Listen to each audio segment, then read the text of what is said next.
Hi, I'm Katy. I'm Nathan, and we're the hosts of Queen's Podcast, a new podcast about amazing female rulers who handled their business like whoa. Like, whoa. Hello. Hashtag slay.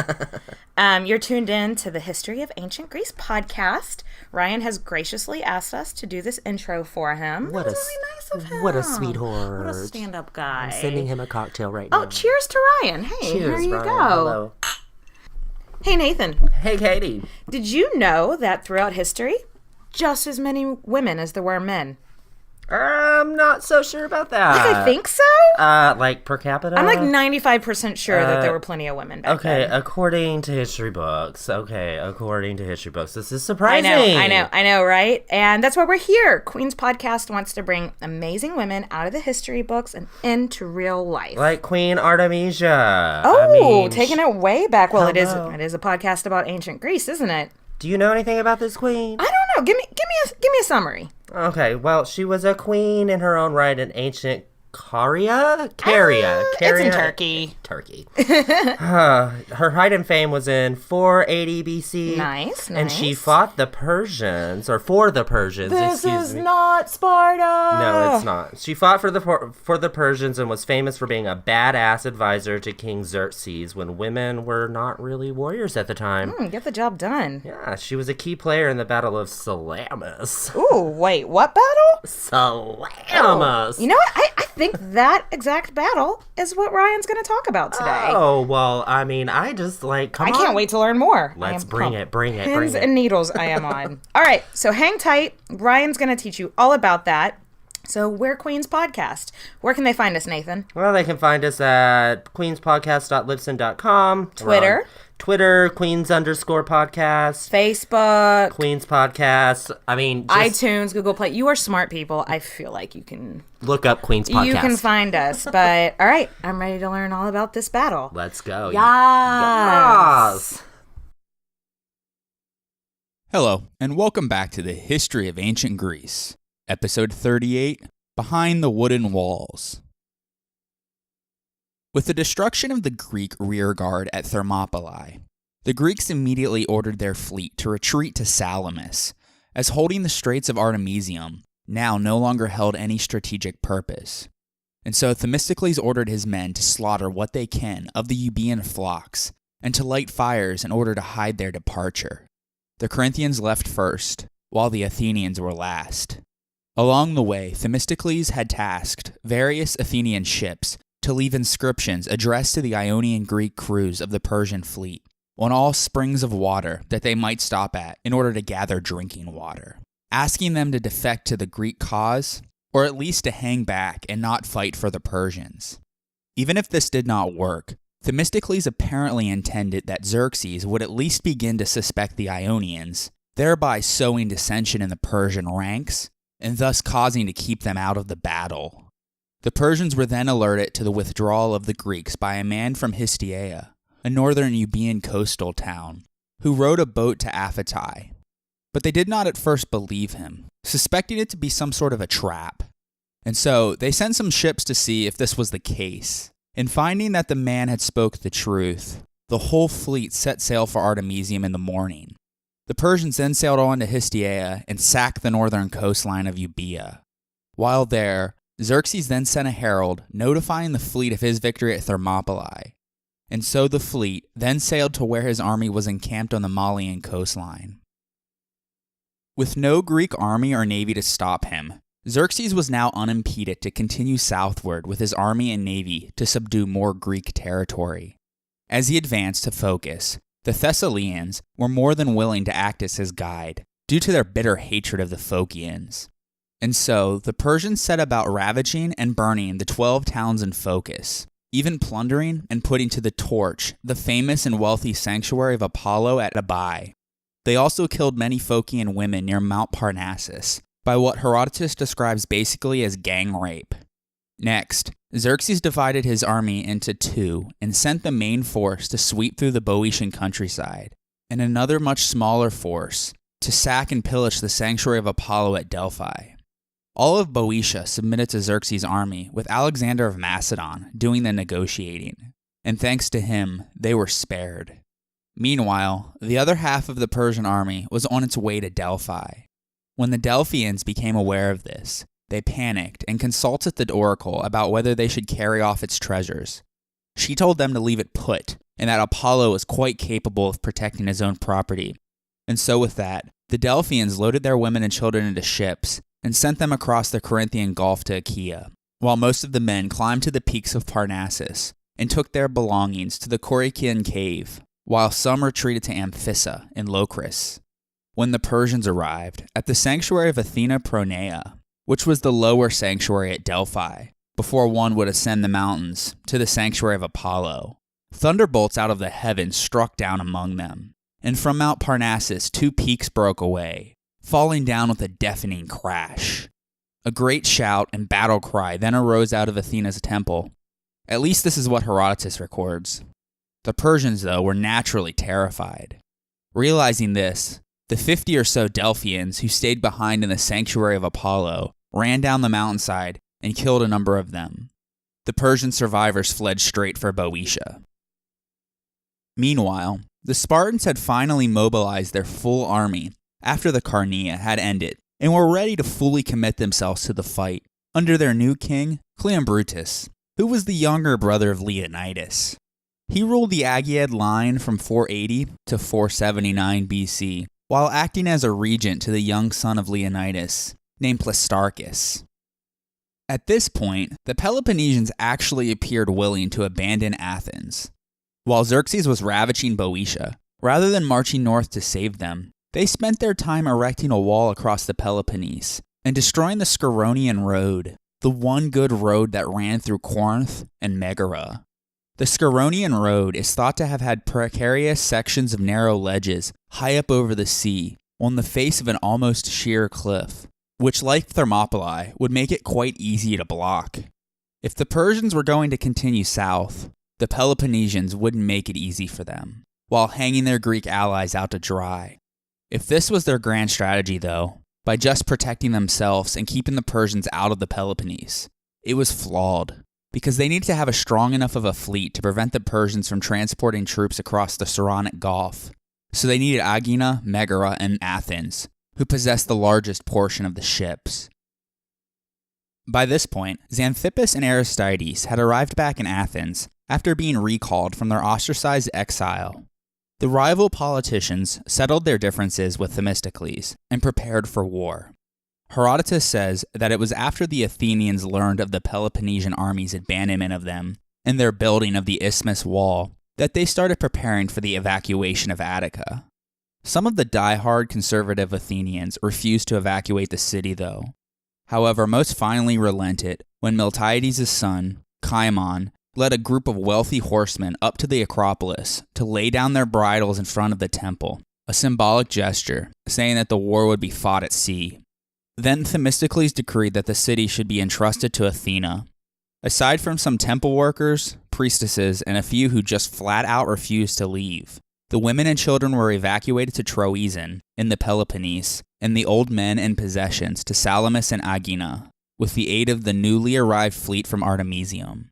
Plutarch relates a folk tale about Xanthippus' dog, which had been left behind by his master when the Athenians embarked for the safety of the island of Salamis. The dog was so loyal that it jumped into the sea and swam after Xanthippus' boat, managing to swim across to the isle before dying of exhaustion. In Plutarch's day, there was still a place on Salamis called the Dog's Grave. All of this, at least, was what Herodotus recorded.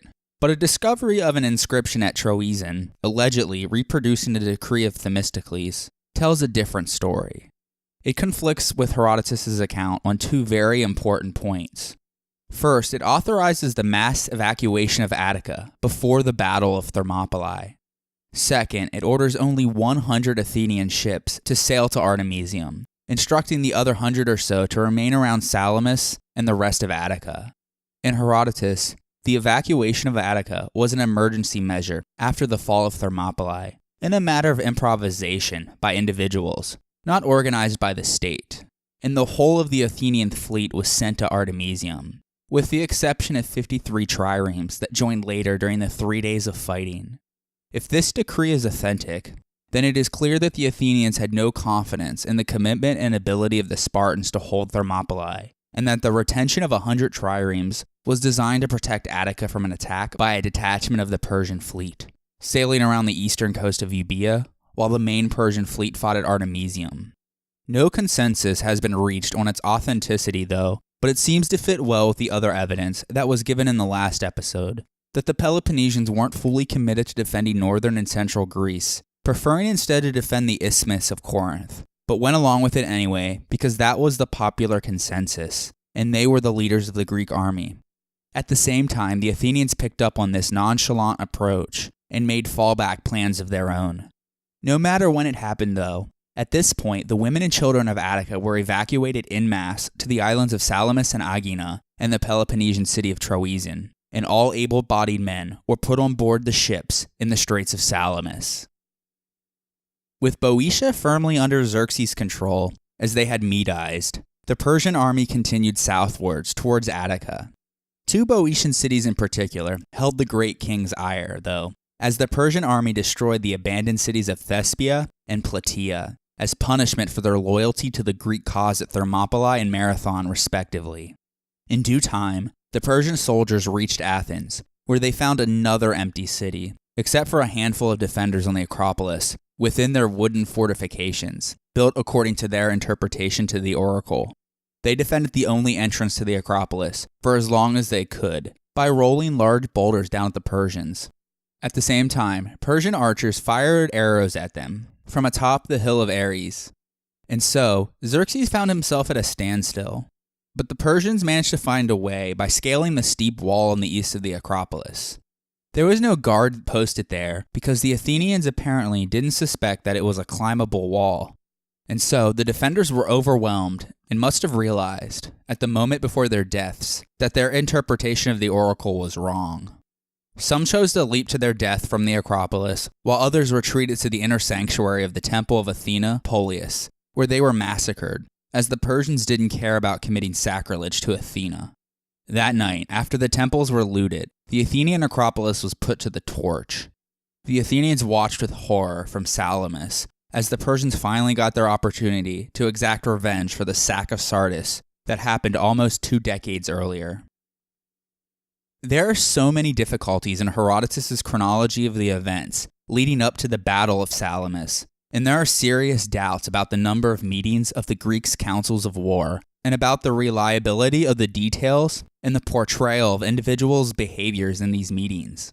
In particular, the first meeting of the Greek generals at Salamis, who were debating the possibility of retiring to the Isthmus before the Persians had even reached Athens, was still in session when it received the news of the fall of the Athenian Acropolis, a success that took the Persians days, possibly weeks, to accomplish.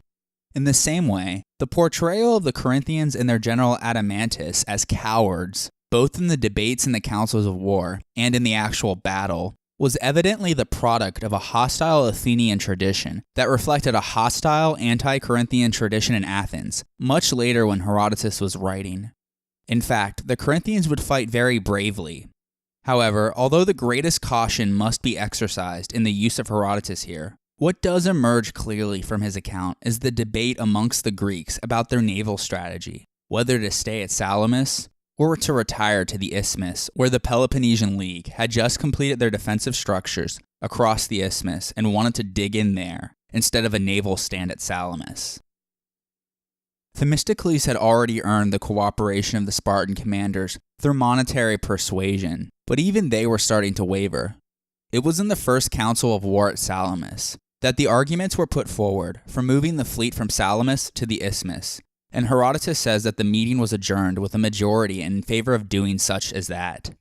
The Corinthian naval commander, Adamantus, was a strong proponent of this strategy and reasoned that if they were defeated at Salamis, they would be blocked up in the island where no help could be brought, but if defeated at the Isthmus, they could escape to their own people. This was naturally the prevailing opinion by those from the Peloponnese. The identities and the arguments of the opponents of this strategy are not given by Herodotus at this point, but the opposition presumably came from the Athenians, Aeginetans, and the Megarians, all 3 poleis who were outside of the Peloponnese.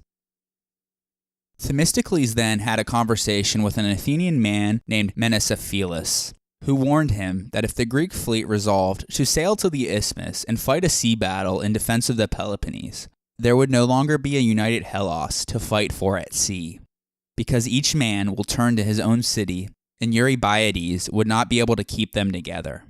Hellas then would be destroyed by this bad decision. He then pleaded with Themistocles to persuade Eurybiades to change his mind. And so Themistocles, who no doubt held similar feelings, immediately went to Eurybiades' ship and persuaded him to have the commanders reassemble for another conference. The moment they were all assembled, Themistocles spoke out with great urgency and put forth this argument against the isthmus and for Salamis to be the location of sea battle with the Persians. He said, "If you take on the enemy at the isthmus, you will fight a sea battle in open waters, which is to our least advantage, since our ships are heavier and fewer in number. In addition, you will lose Salamis, Megara, and Aegina, even if we are successful. At the same time, their land army will follow their navy, and thus you yourselves will lead them to the Peloponnese and put the whole of Greece at risk. But if you will do things that I say, you will find so many advantages. First, by fighting in narrow waters with our few ships against their many, we will win a great victory if things in war turn out as expected. Second, we will keep hold of Salamis, where we have sent our children and wives. Third, the thing which you most desire, you will be fighting in defense of the Peloponnese equally by remaining here as at the isthmus, and you will not lead the enemy to the Peloponnese if you are wise." To add force to this argument, Themistocles then reminded Eurybiades of the sacrifice that Athens had made to keep Greece safe, saying that the Peloponnesians should be ashamed if they abandoned them now. Adamantus of Corinth then lashed out at Themistocles, saying that he was a man of no city, since Athens was now burned to the ground, and because of it, he has no vote in the matter. Themistocles replied at length, and with great venom, directed against Adamantus and the Corinthians, declaring that the Athenian people were greater than theirs, and as long as they had the 180 ships of their own, none of the Hellenes could repulse them if they were to launch an assault. He then turned to Eurybiades and said that the whole outcome of this war hung on Athens' ships, and threatened that if the decision went against fighting at Salamis, the Athenians would leave Greece for good and sail to Italy, leaving the Peloponnesians to their own devices on the sea against the Persian navy. And so with this, the Peloponnesians unwillingly relented. It may have been Themistocles' bribery that led Eurybiades, the naval commander-in-chief, to decide to fight at Salamis, as Herodotus believed, but it is just as likely that he, being a battle-hardened commander and drawing on his knowledge gained from fighting at Artemisium, fully recognized the superior quality of Themistocles' strategy. Themistocles had devised the right strategy for dealing with the Persians. He knew that the Persian strategy was very rigid, based almost totally on the joint operation of army and navy. The campaigns of Darius in Thrace and Mardonius in Thrace and Macedon had relied upon the same strategy, and it was what Achaemenes, Xerxes' brother and admiral, implemented as well. The Persian army, having devastated Attica, would not dare advance to the isthmus without the fleet, which would be needed to turn the Greek land position. But the Persian fleet would not dare to bypass the Greek navy, since it would expose itself either to a flank attack, or, if allowed to sail past unmolested, it would risk having its line of communication and supplies, especially water supplies, cut off by the Greek navy, a situation very similar to Artemisium. Therefore, two options presented themselves to the Persians. They could either destroy the Greek fleet by attacking with the whole of the Persian navy, or divide up the navy, leaving behind one large detachment to neutralize the Greek navy, and sailing with the other to the isthmus. But since the storms and their losses during the fighting at Artemisium had substantially reduced the number of Persian ships, the option of dividing the fleet was a non-starter. The Persians, therefore, knew that their only option was to fight together. The following day, as the sun was rising, an earthquake occurred both on land and sea, at which point the Greeks decided to pray to their gods. They then invoked the aid of Telamon and his son Ajax, two mythical heroes from Salamis, in their upcoming battle, and sent a ship to Aegina to fetch the images of Aeacus, to bring to Salamis as well. Aeacus was the father of Telamon and Peleus, and thus was the grandfather of both of the Homeric heroes, Ajax and Achilles, respectively. Herodotus also reports that at this exact same time, an Athenian exile named Dicæus and the ex-Spartan king Demaratus happened to be walking on the Thracian plain near Eleusis, which sits right across from Salamis on the coastline. He reports that they saw a large dust of cloud and heard a loud shouting by about 30,000 people. Dicæus said that it sounded like the Lakos cry. This was the hymn made by the initiates into the mysteries celebrated at Eleusis, the site of the famous shrine to Demeter and her daughter Persephone, and an accompanied festival. There will be more on this in a future episode. Anyways, the entire area had been abandoned, so Demaratus took it as a cry from the gods, which he believed was an ill omen that foretold the destruction of the Persian fleet at Salamis. But he decided not to relay this to Xerxes for fear that he would lose his head. So the two men kept quiet and carried about their business. Although Herodotus allows only 1 or 2 days between the arrival of the Persian fleet, the conference of Xerxes' admirals, and their decision to fight, and the actual battle, most scholars believe that he has telescoped these events and that the timescale may have been as much as 3 weeks. Certainly, the Persians would not have been eager to fight in the narrows of Salamis, and the intervening time between the Persians' arrival and the battle may well be accounted for by their hopes of either tempting the Greeks out into the open waters to do battle, or of a Greek withdrawal to the isthmus. Regardless how long everything took, after the Persian fleet arrived at Phaleron, Xerxes held his own council of war with his military leaders. He asked every single one of his commanders whether or not he should wage a naval battle, because continuing to supply and feed an army of his size meant that the war needed to end soon. Everybody agreed and urged him to initiate a sea battle, all except one, that being Artemisia, the tyrant queen of Halicarnassus, who inherited the throne after her husband had died.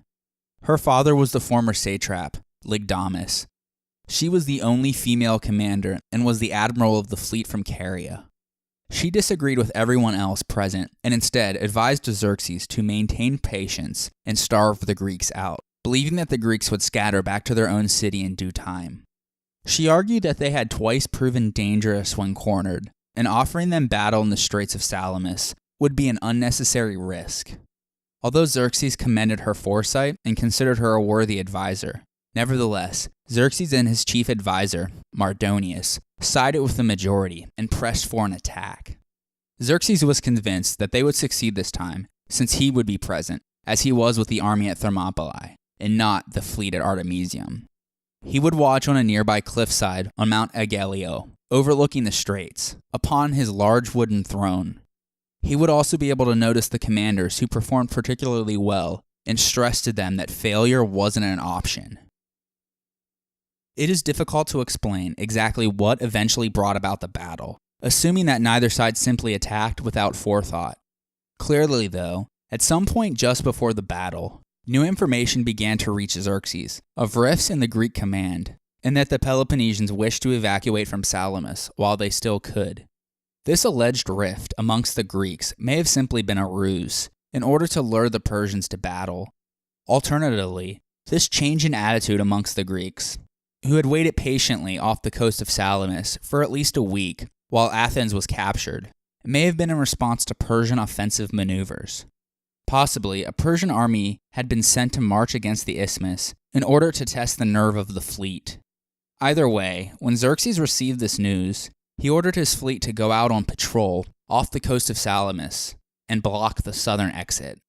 Then, at dusk, he ordered them to withdraw, possibly in order to tempt the Greeks into a hasty evacuation.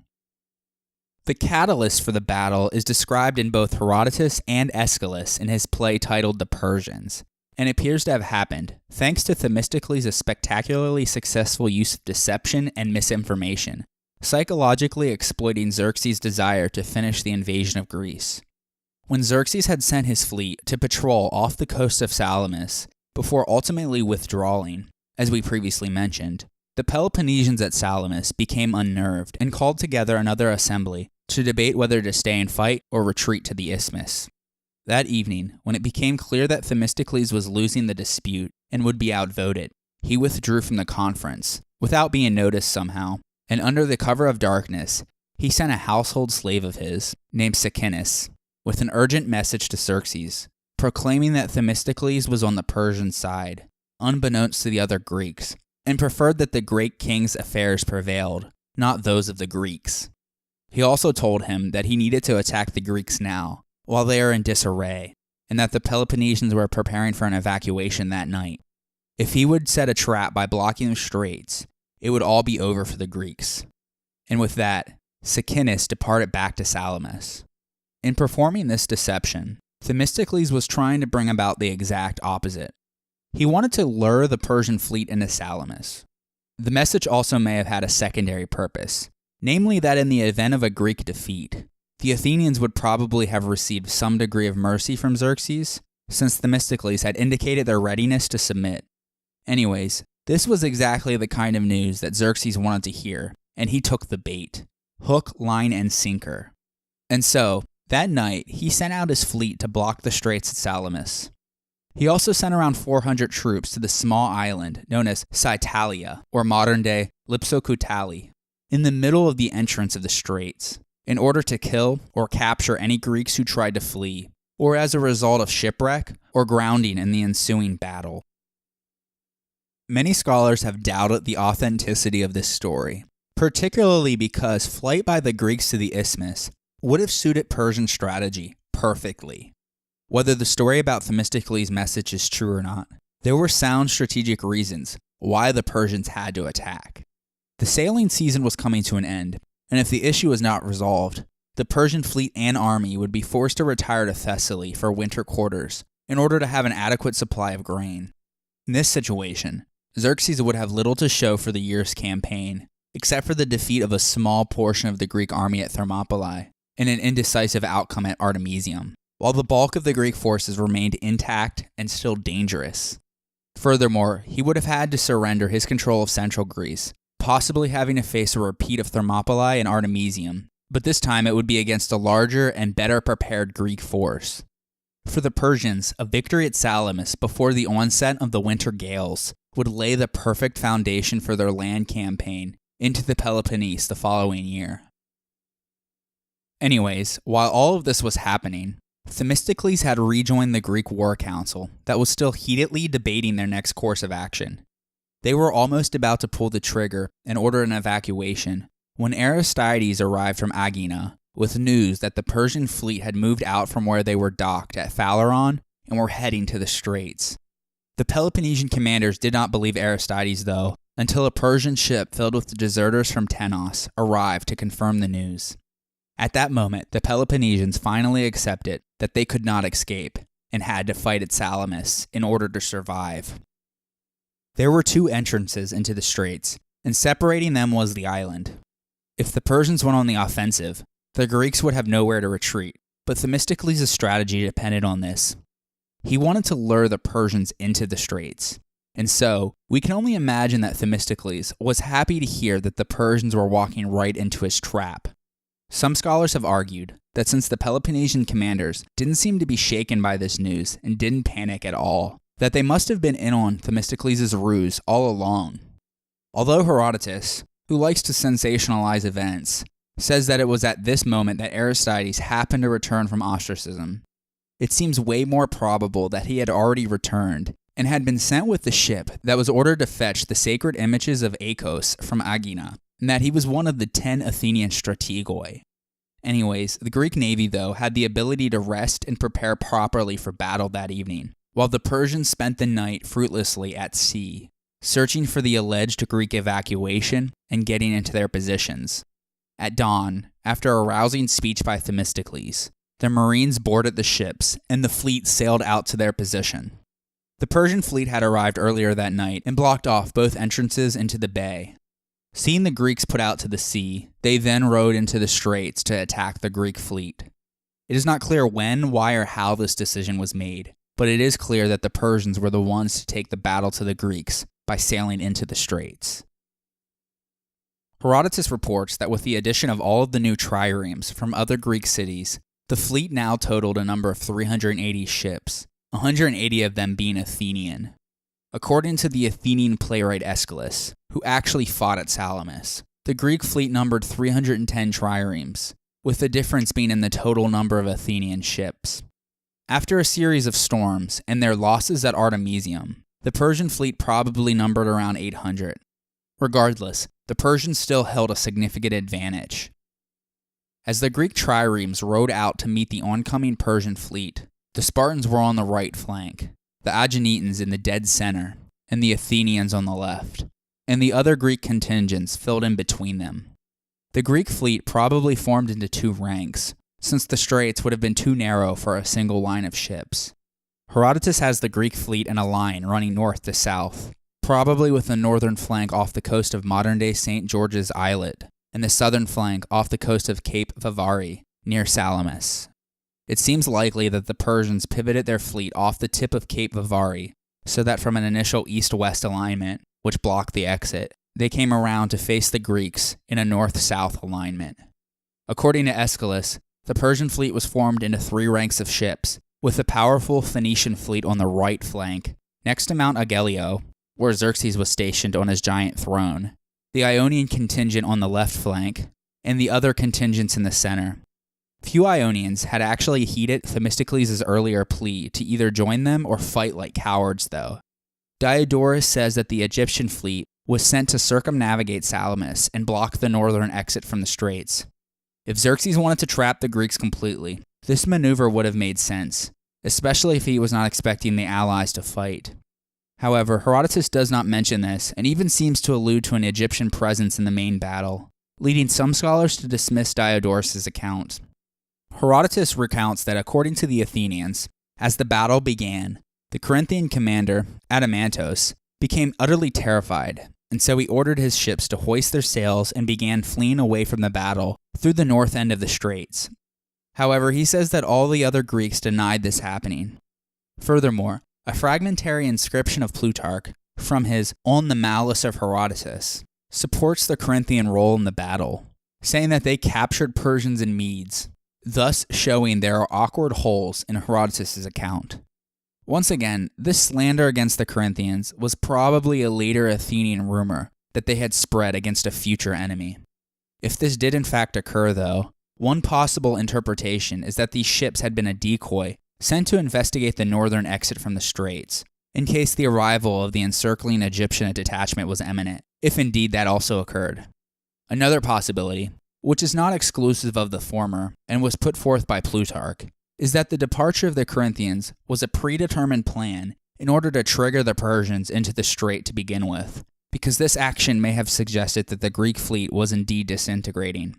At any rate, if they indeed did leave, the Corinthians soon returned to the battle. They wheeled around and joined the Athenian flank at tremendous speed.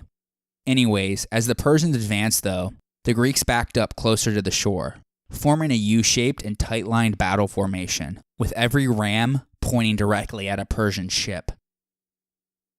As the Persians advanced, it became clear to Xerxes that he had been conned. Even if those in the front saw the disaster coming, the Persians couldn't turn back now, because the ships behind them were flooding into the narrow strait. And so the Persians were forced to chase after them into an increasingly crowded strait, until finally the Greeks exploded out, slamming directly into the Persian ships. Herodotus reports that an Athenian named Aeneas, who was the younger brother of the playwright Aeschylus and the Marathonian hero Kynogeros, was the first to sail out and ram a Persian ship, and the rest of the Greek fleet then followed suit. The details of the rest of the battle are generally sketchy, and are not well described by the ancient sources, as it is unlikely that anyone involved in the battle, other than perhaps Xerxes, had a clear idea what was happening across the width of the straits. What follows then cannot be taken definitively. Across the battle lines, as the first line of Persian ships were crashed into by the Greek fleet, they then crashed into the advancing second line of their own ships, in a sort of domino effect. During the melee, the Persian flagship, manned by another brother of Xerxes, was rammed and sunk by the Greek left. According to Plutarch, when he tried to board a Greek ship, he was struck down by the spears from two hoplites, one of which was the aforementioned Aeneas, and his body was tossed into the water. Disorganized and leaderless, the Phoenician squadron on the Persian right was pushed up against the coast, and many vessels were ran aground. As the new Persian ships sailed in, they became entangled in the mess and shattered their hulls in the narrow straits. Trying to retreat, they crashed into another wave of oncoming ships. It became overwhelmingly clear to the Persians that this was a disaster. Xerxes, sitting on his throne on Mount Agalio, witnessed the carnage. At another point, Amynius shows up again in the narrative. He happened to come across a ship captained by Artemisia, the female commander from Halicarnassus, that had warned Xerxes that this catastrophe would happen, and so he pursued after her, although he didn't know who was actually commanding the ship. Seeing the tide of the battle turning, and in order to avoid being sunk, as she was cornered by both ally and enemy ships, and thus was not able to escape, she ordered the Persian colors to be taken down, and chose to ram through a friendly Persian ship in order to get away. Due to her actions, the captain of the Athenian ship, Amynius, was duped and thought that Artemisia was in fact an ally, and so he ceased pursuing her at that point. Xerxes, having seen the actions of Artemisia amidst the poor performance of his other commanders, was said to have bemoaned, "My men have turned into women, and my women into men." Herodotus also mentions that at one point during the battle, while some shipwrecked Phoenicians were accusing the Ionians of committing treason to Xerxes as the reason for why the Persian fleet was losing, a Samothracian ship rammed an Athenian ship, and as the Athenian ship began to sink, an Aeginetan ship attacked and sunk the very same Samothracian ship. The Samothracians, who were known to be exceptional javelin throwers, threw their spears as they were sinking, killing many Aeginetan marines. They then boarded the Aeginetan ship and took possession of it. So seeing this and being delighted, Xerxes said that it wasn't the Ionians who were to blame, as they were fighting valiantly, but the Phoenicians, and so he ordered their heads to be cut off, so that those who proved themselves to be inferiors should never again slander their betters, as Herodotus puts it. Anyways, although the Persian ships are manned by seafaring peoples, like the Ionians, Phoenicians, and Egyptians, many of the Persian soldiers on board drowned because they were not able to swim, being mountain folk themselves.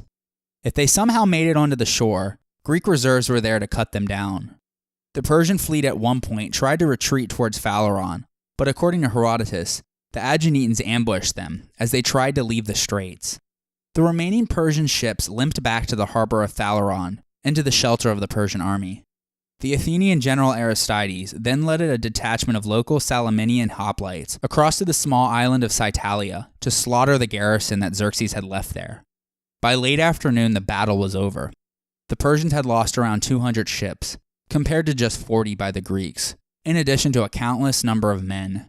If the Aeginetans had Medized before Marathon, as the Athenians had claimed, they made up for it in their conduct during this battle, as Herodotus praises them and the Athenians extensively for their valor.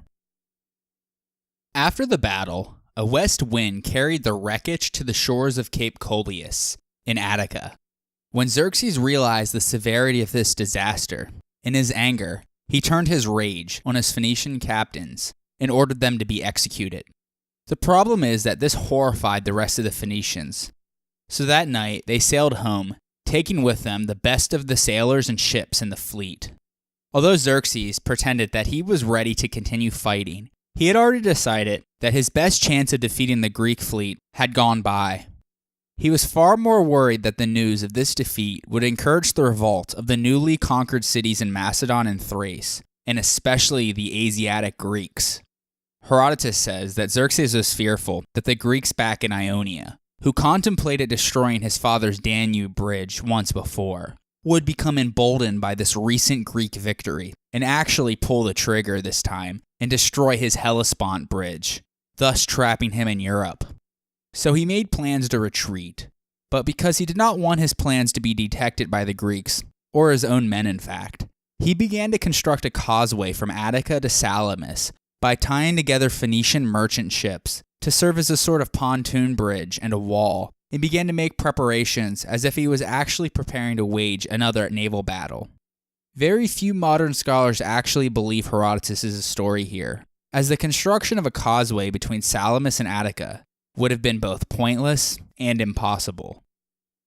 Mardonius, though, actually picked up on what Xerxes' real intent was, and feared that he would ultimately pay a penalty, maybe even his life, for Xerxes forfeiting his war efforts in Greece, since he was the one to convince him most rigorously to come to Greece.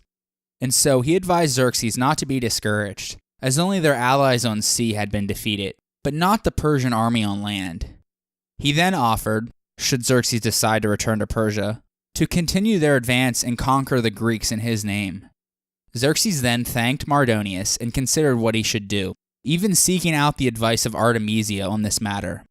According to Plutarch, Artemisia had recognized the body of Xerxes' brother floating amongst the shipwreck debris and brought the body back to him. So since she behaved boldly in battle and gave him good advice before that he refused to listen to, he was thus easily persuaded now by her council to retreat back to Sardis and leave the prosecution of war to Mardonius. As king, he would still gain credit for any victory that Mardonius had achieved, but at home, he would be safe from any disaster that Mardonius might suffer. She had convinced him that no matter the result at Salamis, his campaign was an ultimate success since he had met his objective, that being the destruction of the Athenian Acropolis. At this, Xerxes was delighted and thanked her for her advice. He then sent her off to take his sons back to Ephesus, while sending the rest of his navy to the Hellespont to guard the bridge. We can see here that Herodotus held a favorable opinion of Artemisia, despite her support of Persia, and he praises her decisiveness and intelligence, and emphasizes her influence on Xerxes. The next day, when the Greeks discovered that the Persian fleet was gone, they gave chase, but to no avail, as they couldn't make sight of them. They made it as far as Andros, before the commanders held a council. Themistocles proposed that they should sail to the Hellespont and destroy the bridge, but Eurybiades opposed this, pointing out that if they broke apart the bridge, they would entrap the Persians in Greece, which would force them to continue their conquest of Greece. It would be best to let them leave, and further fighting should thus be taken to Asia in their territory. This proposal was agreed to by the Peloponnesians, and thus effectively the majority of the council. The refusal of the Peloponnesians to pursue the Persian fleet to the Hellespont, although much desired by the Athenians, revealed the split between the cautious strategy of the Spartans and the adventurous one of the Athenians that would come to the fore in the next year. Anyways, Themistocles then sent Xerxes another message through his servant Sicinnus, telling him that the Greeks had already sailed to the Hellespont in order to burn his ships and totally strand him in Greece with a hungry and demoralized army, which would not be a good thing for him. But Sicinnus made sure to tell Xerxes that Themistocles had stopped them, and then he sailed back to Andros. Herodotus says that Themistocles did this as another attempt to curry future favor with the Persian king should he ever need to flee Athens. This seems to be a bit of historical hindsight here, because as we will see, this is exactly what would happen, and Themistocles would seek aid from Xerxes, but that's for a future episode. Anyways, while the rest of the Greek fleet sailed back home, unbeknownst to the other commanders, Themistocles and the Athenians stayed on Andros and demanded money from the Andrians, who refused to pay. And so they laid besiege to the city. When it fell, Andros was plundered. Themistocles did this because Athens had been ravaged and thus needed to be rebuilt, but the Athenians needed to find a way to pay for it all. The easiest solution was for them to travel to the Persian-held Greek islands and demand payment. Themistocles then sent threatening requests for money to the other Aegean islands that had Medized. Hearing what had happened to Andros, out of fear, the Carystians and the Parians relented and gave money to Themistocles. The Euboean city and those two islands are the only ones that Herodotus mentions, but it seems likely that there were others. Anyways, when the Athenian fleet finally arrived back at Salamis, the Greek commanders divided up the spoils and sent off victory offerings to Delphi. They then sailed to the isthmus and cast their votes at the altar of Poseidon, for who they chose exhibited the best and second best valor among them in battle. Of course, they all voted for themselves as the best, but Themistocles won the majority of the vote for second place. In response, realizing the importance of the Athenian fleet to their security, and probably seeking to massage Themistocles' growing ego, the Spartans brought Themistocles to Sparta and awarded him with a special prize. When the Spartans gave Eurybiades the prize for valor, which was an olive wreath, they also presented one to Themistocles for his wisdom and cleverness. He was then sent off to the border of Tegea with an escort of 300 Spartiate hippeis, and would be the only non-Spartan to ever receive this honor. Afterwards, the fame and wisdom of Themistocles resounded throughout all of Greece. Meanwhile, Xerxes, Mardonius, and the rest of the Persian army lingered in Attica for a few days after the naval battle before retreating northward through Boeotia to winter in Thessaly. At one point, Xerxes received a herald from the Spartans at the behest of an oracle from Delphi, with the demand that they receive satisfaction for the murder of Leonidas. At this, Xerxes bursted into laughter, and then pointed to Mardonius and said, "Well then, Mardonius here will give them the sort of satisfaction they deserve." With that, he sent the herald back to Sparta. Xerxes then left Mardonius with a force of 300,000, according to Herodotus, for an expedition into the Peloponnesus the next spring. Included were the Immortals and other loyal Aryan troops that had been handpicked by Mardonius. Xerxes then led the rest of his army northwards, back through Macedon and Thrace. The Spartan king Cleombrotus wished to follow up the Greek naval victory at Salamis with a land victory of his own. He was about to advance from the isthmus with the aim of catching up to and attacking the retreating Persians, but as he was sacrificing on October 2nd, 480 BC, in the middle of the afternoon, there was a total eclipse of the sun. This ill omen made him desist from his plan, and they marched back to the Peloponnese. Now that he would be free of any Greek engagements, Herodotus records that it took Xerxes 45 days to reach the Hellespont, but along the way many died from hunger, as they didn't have the fleet to supply them at this time. Moreover, a plague descended upon the army, and dysentery wasted the troops along the way. What was left of his army was forced across the Hellespont in boats, as the bridge had been broken up by a storm. And so they crossed from Abdera to Abydos, back into Asia Minor. Xerxes arrived back at Sardis sometime in October, where he made his winter headquarters. Likewise, the Persian fleet gathered at Samos for the winter. Both the army and the fleet worked in conjunction in order to keep a close surveillance of Ionia. The Battle of Salamis marked a turning point in the Greco-Persian Wars. It was a heavy, perhaps a decisive, blow to the naval arm of Persia. While the battle did not end the Persian invasion, it effectively ensured that the Peloponnesus, and by extension Greece as an entity, was safe from conquest. Also, the Persians suffered a major blow to their prestige and morale, as well as severe material losses. As we will see next episode, Salamis started a decisive swing in the balance of power towards the Greeks, as it allowed the Greeks to go on the offensive the following year, culminating in an eventual Greek victory that severely reduced Persian power in the Aegean. Like the battles of Marathon and Thermopylae, Salamis has gained somewhat of a legendary status, unlike, for instance, the more decisive battles that would take place in the following year, perhaps because of the desperate circumstances and the unlikely odds. Because of this, modern scholars have stated that Salamis is one of the most significant battles in human history, though the same is often stated of Marathon. Unlike with the sack of Miletus, Phrynichus now had a theme which he could treat without any dread of another fine. In 476 BC, 4 years later, he was successful this time with his Phoenici, named after the Phoenician women who formed the chorus. This drama, though not available to us to this day, celebrated the defeat of Xerxes at the Battle of Salamis 4 years earlier. Themistocles provided the funds as the choregos, more on that in a future episode, and one of the objectives of the play was to remind the Athenians of his great deeds. 4 years after that, in 472 BC, the Battle of Salamis also was the central event for the playwright Aeschylus in his Persians, the oldest surviving play of not only his, but anyone's that we have.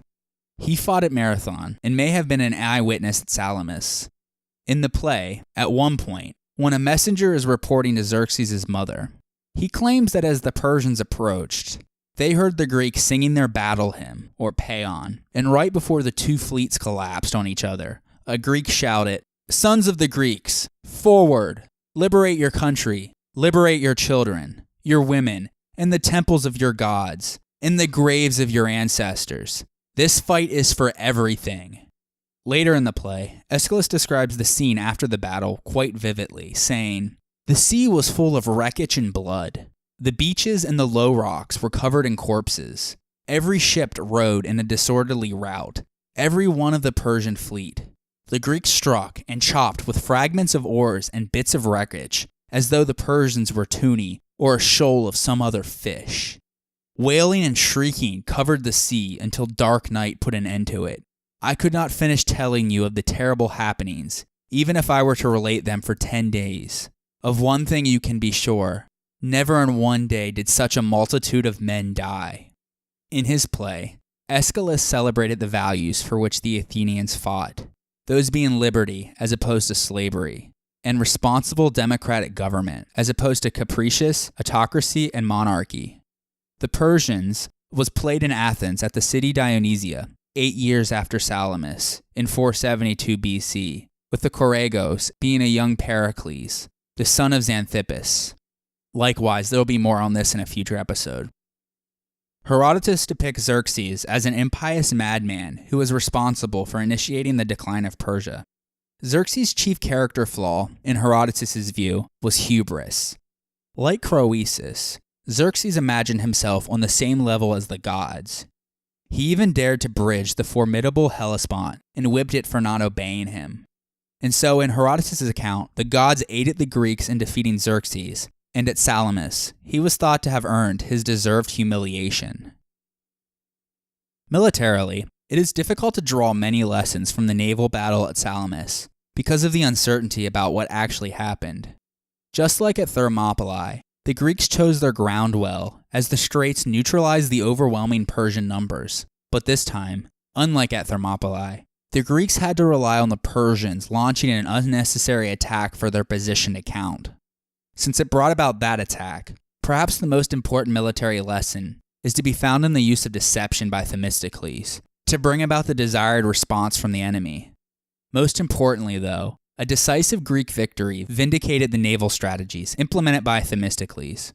Since Themistocles' long-standing advocacy of Athenian naval power enabled the Greek fleet to fight, and the stratagem brought about the Battle of Salamis, it is probably not an exaggeration to say, as Plutarch does, that Themistocles is thought to have been the man most influential in achieving the salvation of Greece. Following Salamis, news came from the west that the tyrants of Sicily defeated the Carthaginians at Himera on the very same day, so the Greek world was buzzing with excitement. However, there still was a lot of work that needed to be done. Greece was still far from safe. Many cities had been destroyed, and although Xerxes, his fleet, and a huge chunk of the army had retreated out of Greece, the Persian threat wasn't expunged quite yet. While at Thessaly, the Mardonius-led Persian army restocked their supplies and prepared for a renewed land campaign the following spring. His forces still significantly outnumbered that of the Greeks, and he had every intent of finishing what Xerxes had started. Themistocles, for his part, used the downtime to reorganize the army and to make repairs to the ships. The Greeks may have won a naval battle on the sea, but would they be able to defeat the Persian army on land with their hoplites and ultimately drive them out of their country? Find out next time on the History of Ancient Greece, Episode 39, The Greek Counterattack. If you haven't done so yet, please head on over to iTunes and rate and review the show. It would help the podcast grow immensely. Also, while you're there, subscribe to the show so it comes on your phone or listening device every week. If you don't have iTunes, you can catch the show on SoundCloud, Stitcher, or Google Play. Also, make sure you are checking out the website at thehistoryofancientgreece.com, where I've posted a lot of neat supplementary photos, maps, and charts for each episode. Finally, now that the show has gained some traction, I decided to create a Patreon page in case anyone felt inclined to contribute to the creation of the History of Ancient Greece podcast. There is a link on the right-hand side of the website. But don't worry, the podcast will still remain free regardless, but it is an expensive endeavor to create a podcast after all, with the cost of website hosting and the purchasing of equipment and the time and effort required to research, write, record, and edit a show. So if you're feeling generous, consider supporting the show by making a monthly donation. If you'd rather just do a one-time donation, there is also a PayPal link on the right-hand side of the website. Just click on the donate button. Patreon allows you to pledge money, either for every episode or per month. It can be as little as $1 a month if you please. That amounts to a can of soda or a cup of tea or coffee a month. And while it may seem insignificant, if many people pledge that amount, it can really add up quickly. Either way, I would be eternally grateful. Speaking of which, I would like to give a huge thanks to listener Al Ozinoff, Andrea Peterson, Patrick G., and Alex for their pledges. I cannot tell you enough how thankful I am for your support. And once again, thanks to everyone else for your continued support in making this podcast, and I hope you enjoyed today's episode. I would like to give a special thanks to the amazing artist Michael Levy for allowing me to feature his music on this podcast. He transports you to the ancient world, bringing to life the melodies and using the techniques of the past. A new song will be played every episode. This one is titled The Vapors of Delphi, from his album A Well-Tuned Lyre, The Just Intonation of Antiquity. If you like what you heard and are curious to learn more about ancient Greek music, check out his website at ancientlyre.com. His albums are available in every major digital music store, including iTunes, Amazon, and Spotify.